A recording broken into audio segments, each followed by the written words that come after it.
Conexiones Artificiales les da la bienvenida. Continuamos con nuestra exploración del Mortis Dossier, Anatomia Entitatis Impossibilis.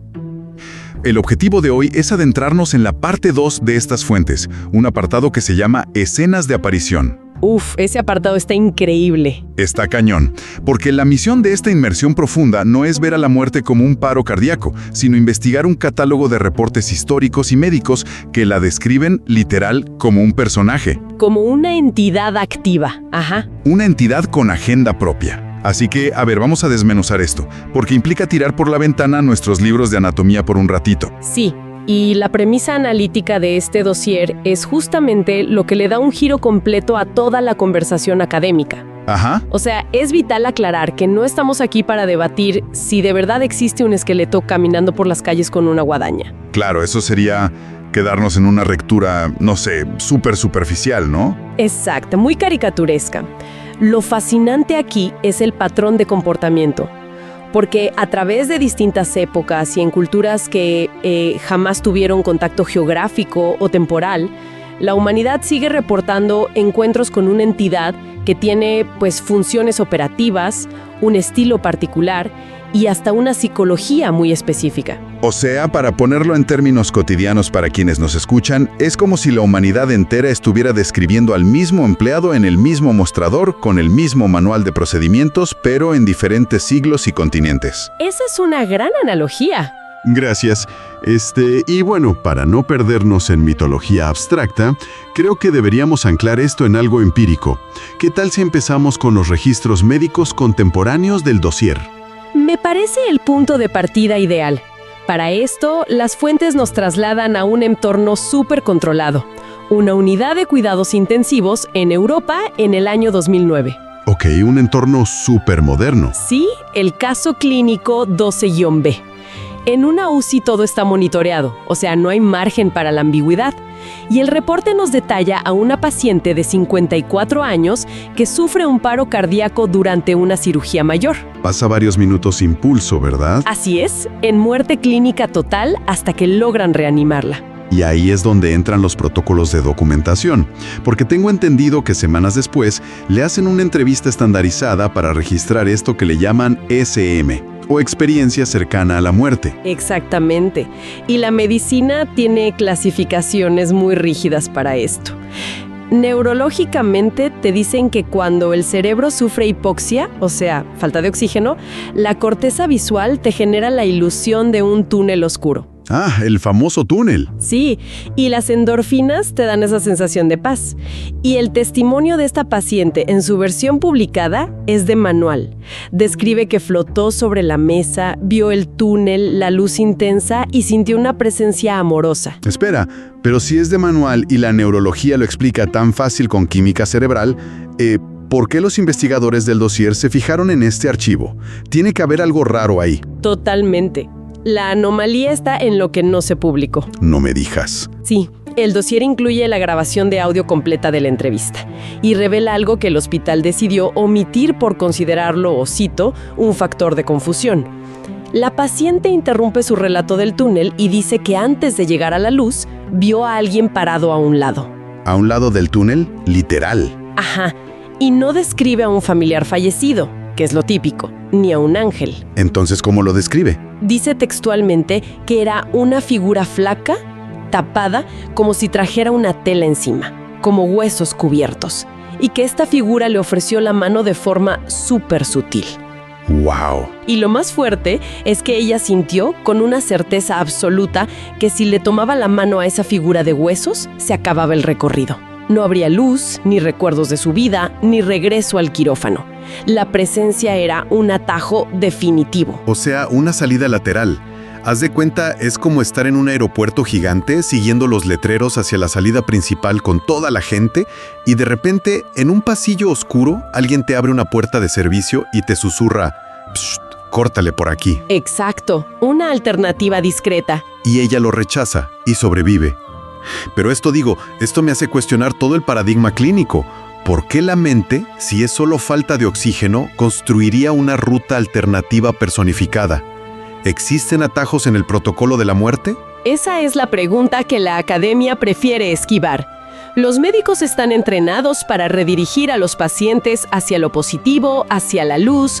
Hay un sesgo enorme que filtra estas variantes oscuras como simples pesadillas por la anestesia. Claro, lo más fácil es ignorarlo. Esta figura no es un verdugo, no la ataca. Es un guía especializado que ofrece un contrato opcional. Un contrato que ella no firmó, pero los documentos muestran que la gente no siempre huye de esta presencia. Y aquí es donde se pone realmente interesante, porque hay registros donde la gente busca activamente hacer un trato. Sí, el dossier nos propone un cambio de escenario radical para entender esto. Dejamos el hospital del siglo XXI y nos vamos a la Ciudad de México, pero en 1693. Plena época colonial. El caso inquisitorial MX-1693. Nueva España, una ortodoxia religiosa brutal, juicios por hechicería. Donde cualquier cosa rarita era castigada terrible, ¿no? Imagínate. Y los archivos detallan el proceso contra una mujer mestiza que sus propios vecinos denuncian por idolatría. Decían que hacía rituales para pedir favores, desde ganar juicios hasta curar enfermedades. Ok. ¿Y qué encuentran cuando catean su casa? Le incautan una figura de madera. Era una mujer toda de huesos, con una túnica negra y una guadaña. ¡Guau! Una imagen que hoy en México vemos en todas partes. Inconfundible. Y le encuentran un rosario con calaveritas negras y pergaminos con oraciones a una entidad que ella llamaba su Santa Muerte, madrina y señora. Pero a ver, los inquisidores de 1693 debieron haber entrado en pánico.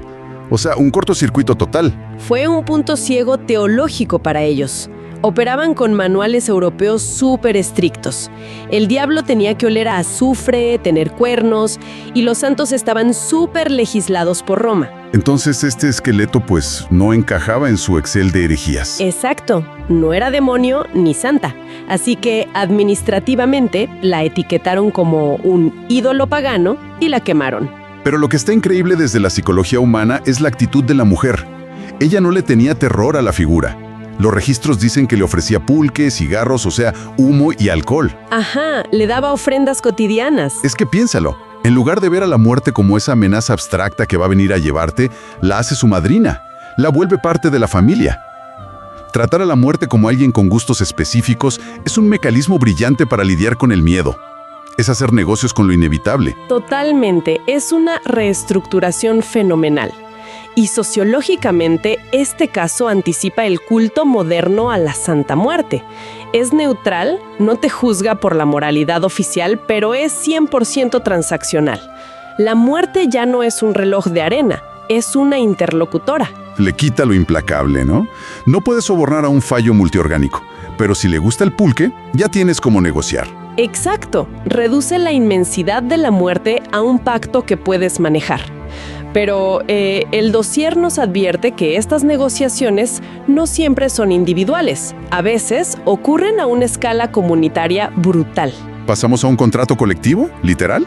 Sí, y para esto nos vamos a una epidemia en Inglaterra. El pueblo de Eyam, en el condado de Derbyshire. Ah, los años 1665 a 1666, la peste bubónica.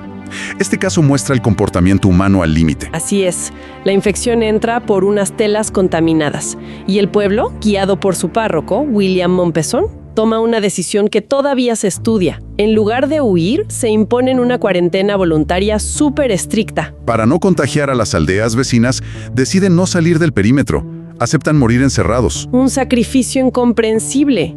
Y tomaban medidas súper racionales, o sea, dejaban monedas en agujeros con vinagre en los límites del pueblo para pagar los suministros que les dejaban de fuera. Pero lo fascinante no es el vinagre, es cómo el pueblo entero actuaba como si la enfermedad no fuera un virus o una bacteria, sino un secuestrador con el que negocias un rescate. Ajá. Nosotros nos quedamos de este lado de la línea, pagamos el peaje con nuestras vidas, pero tú no pasas al resto del país. Pero en los relatos orales de los siglos XIX y XX, de repente la gente del pueblo empieza a contar la leyenda de una figura negra altísima que vigilaba desde las colinas. Claro, insertan al personaje retrospectivamente. Sí, porque el sacrificio por un microorganismo invisible es psicológicamente insoportable. Necesitaban darle un rostro encapuchado a esa entidad con la que firmaron el contrato de sangre. Aquí la muerte es una fuerza contractual. Pero, a ver, esto me genera un conflicto. Entiendo cómo opera este avatar cuando tienes tiempo de aislarte, de dejar moneditas en vinagre o rezarle en tu cuarto. Pero, ¿qué pasa cuando la muerte es un caos absoluto? Cuando caen miles en un segundo, como en una guerra. Excelente pregunta.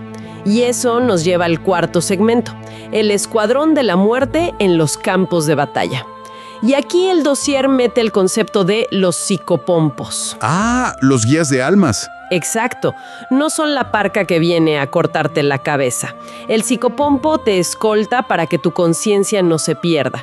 Su chamba es logística, asegurar el tránsito. Operadores de tráfico, básicamente. Sí, y el ejemplo más claro de esto en el caos masivo son las valquirias de la mitología nórdica, en la Edda prosaica y poética. Operan con una precisión helada. Son entidades que caminan entre el humo y la sangre, a veces invisibles, y su función principal es seleccionar. Valquiria significa la que elige a los caídos. Caminan en medio del caos y deciden quién va al Valhalla. Y si se quedara en mitología vikinga, pues sería un cuento bonito. Pero lo que me dejó helado del dossier es cómo ligan esto con testimonios militares modernos, Primera y Segunda Guerra Mundial. Ajá, testimonios que los psiquiatras archivan de inmediato como supersticiones de trinchera. Claro, los soldados reportan, literal, mujeres de blanco o de negro profundo caminando ilesas entre las explosiones de artillería. Y la psicología lo explica como disociación. Dicen que, por el terror masivo, la mente proyecta arquetipos del inconsciente para lidiar con el miedo a ser aniquilado. Pero, los relatos dicen que estas figuras se inclinan y llaman por su nombre a los soldados instantes antes de que les caiga una bomba. Tienen un escuadrón de la muerte. No es un esqueleto solitario con exceso de trabajo cruzando el mundo lentamente. Es una red de entidades operando de forma súper coordinada, casi como paramédicos en un desastre. Lo fascinante aquí es que diste en el clavo con esa metáfora de los paramédicos. Si pones todo junto, la UCI europea, las trincheras, la Inquisición en México, ves que la muerte siempre hace un gesto fundamental. Se baja la escala individual, te toca un hombro, te susurra tu nombre. En medio del caos masivo, su acercamiento siempre es personal. Y justo eso nos lleva a lo que el dossier llama el punto de inflexión, en la parte 14, porque es hora de juntar todas las piezas. Ya vimos a la figura del hospital que decide el regreso, a la mujer que negocia pulque con la santa esquelética, al pueblo inglés haciendo sacrificios contractuales y a las valquirias eligiendo soldados. ¿Qué significa todo esto en conjunto? Pues mira, la academia tradicional lo aislaría todo, ¿no? Obvio. Te dirían que la UCI es trauma neurológico, la Inquisición es sincretismo cultural, y llames un mecanismo de duelo, y las guerras son estrés postraumático severo. Lo archivan en cajones diferentes. Para no tener que lidiar con que las piezas encajan perfectamente. Pero el dossier dice, a ver, la muerte cumple funciones idénticas en todos estos lugares. Muestra los mismos hábitos y el mismo estilo.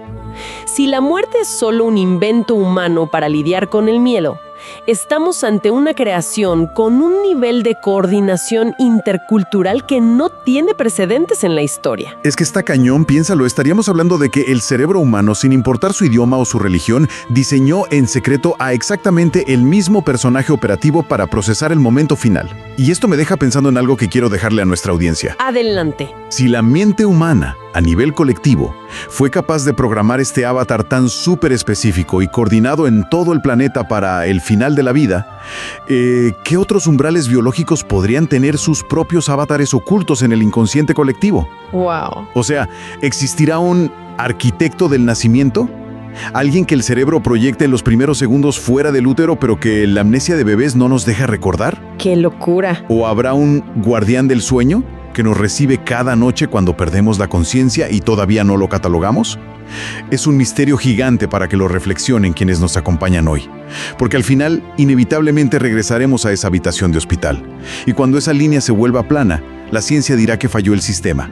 Pero quizás, solo quizás, ese pitido continuo sea el timbre de una puerta lateral oscura que se acaba de abrir. Y que tu cita acaba de empezar.